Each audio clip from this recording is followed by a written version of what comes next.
Mga bro, mukhang mas lumalakas na rin ang depensa ng Colombia sa dagat. British defense giant BAE Systems ay opisyal nang nakakuha ng kontrata mula sa Daman para sa supply ng Bofors 40 Mk4, bilang bahagi ng Sigma 10514 frigate program ng Armada Colombia. Isang solidong hakbang ito sa pagpapalakas ng naval defense nila, at syempre, isang magandang halimbawa rin para sa atin.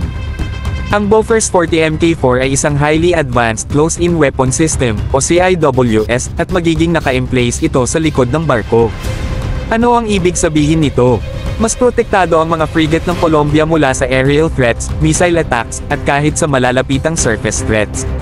Sa panahon ngayon, hindi pwedeng basta-basta lang ang depensa sa barko, kailangan may advanced at mabilis na firepower laban sa kahit anong banta.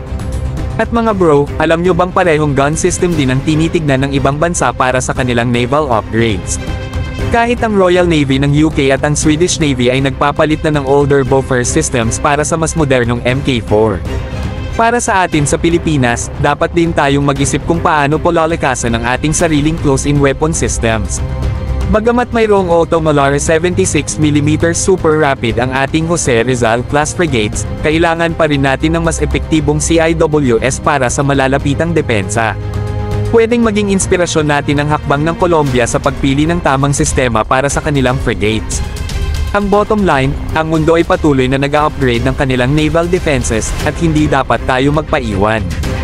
Habang ang Colombia ay nag-i-invest sa Bofors 40 Mk4, tayo dapat ay tumutok din sa pagpapalakas ng ating missile defense at naval gun systems.